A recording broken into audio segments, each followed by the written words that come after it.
या तो बहुत कम कर दिया है या फिर जीरो कर दिया है। साथियों, आज आप जो मोबाइल इंटरनेट इस्तेमाल करते हो ना, मोबाइल उपयोग करते हो ना मोबाइल, जरा जोर से बताओ ना। आप लोग करते हो मोबाइल फोन का उपयोग? आप लोग करते हो? वो कांग्रेस के जमाने में बहुत महंगा होता था। कांग्रेस सरकार के समय 1 जीबी डेटा 300 रुपये में आता था।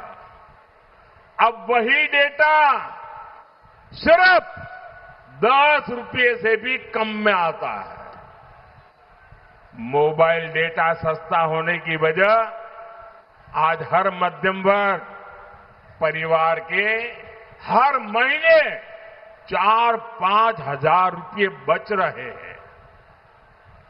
आपके पक्के घर का सपना भी बीजेपी सरकार की प्राथमिकता है। इसलिए पीएम आवास स्कीम के तहत मिडिल क्लास परिवारों को ब्याज में भी राहत दी जा रही है।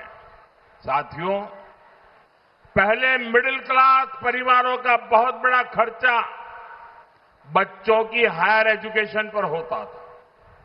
बच्चों को डॉक्टर बनाने के लिए विदेश भेजना मजबूरी होती थी। लेकिन बीते 11 वर्षों में देश में मेडिकल की सीटें 2 गुना से अधिक बनाई जा चुकी है।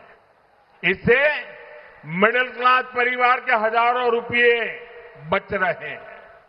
साथियों, अब ये बहुत जरूरी है कि बंगाल के मिडिल क्लास को डबल इंजन सरकार का डबल बेनिफिट मिले। इसलिए मेरा बंगाल के मिडिल क्लास से विशेष आग्रह है, आप यहां बीजेपी सरकार बनाइए। हम दम के आप लोगों का जीवन आसान बनाने के लिए पूरा दम लगा देंगे।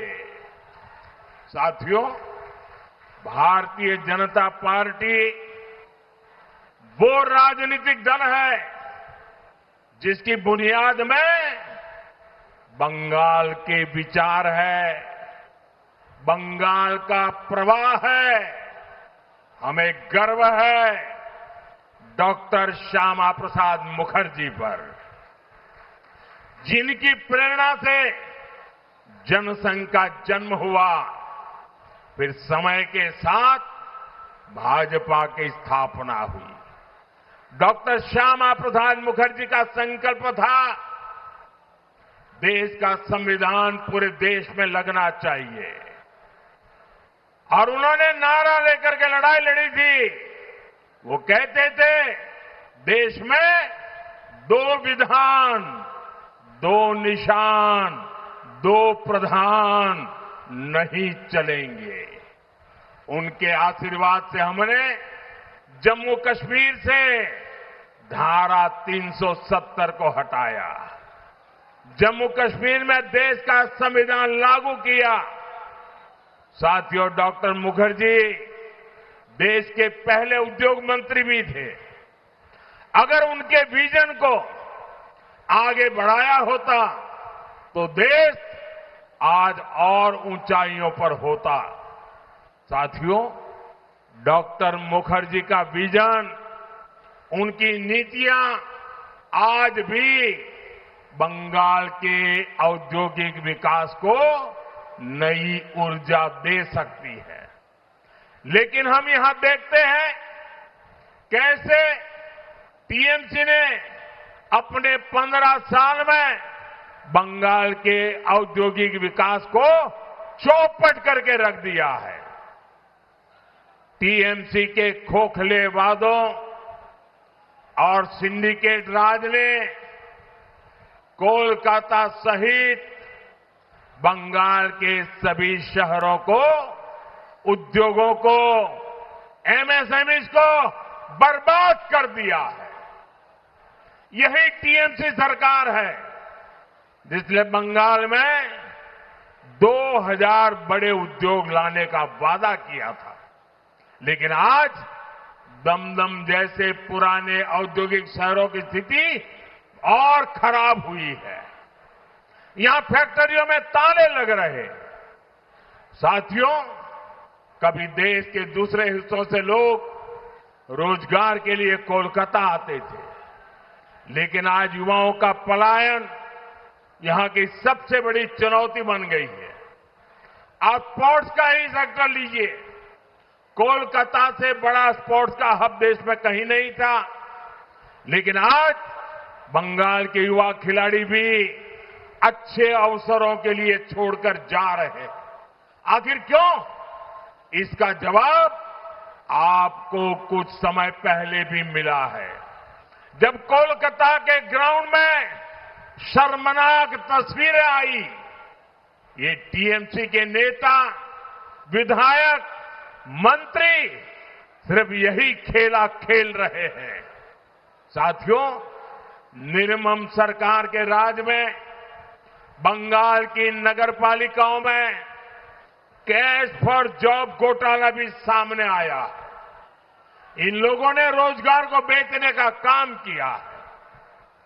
जब तक ये टीएमसी वाले सत्ता में है, तब तक किसी गरीब के बच्चे को नौकरी नहीं मिलेगी। ये इनका कारनामा है। यहां के युवाओं को रोजगार देने के लिए आपको बीजेपी सरकार लानी ही होगी। साथियों, दमदम यह सिर्फ एक स्टेशन या एक इलाका नहीं है, ये कोलकाता का प्रवेश द्वार है। लेकिन दुख इस बात का है कि ये क्षेत्र विकास की दौड़ में पिछड़ रहा है। हर मानसून में यहां की गलियां तालाब बन जाती है।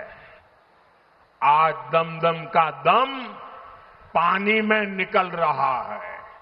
साथियों, ये शहर आज भी 150 साल पुराने ड्रेनेज सिस्टम पर निर्भर है, जबकि 5 दशक में आबादी 6-7 गुना बढ़ गई है। कलकत्ता हाईकोर्ट ने बार बार अवैध निर्माण पर टिप्पणी की है। वीआईपी रोड और जेसोर रोड का जाम दमदम का दम घोंट रहा है। नगर पालिका का बजट हर साल करोड़ों का होता है, लेकिन वो पैसा जनता पर नहीं खर्च हो रहा। मैं आपसे पूछता हूं, क्या कालिंदी और जापुर के हालात बदले हैं क्या? बदले हैं क्या? साथियों, जापुर, मधुगढ़, हर जगह लोग आज पानी की समस्या से त्रस्त है।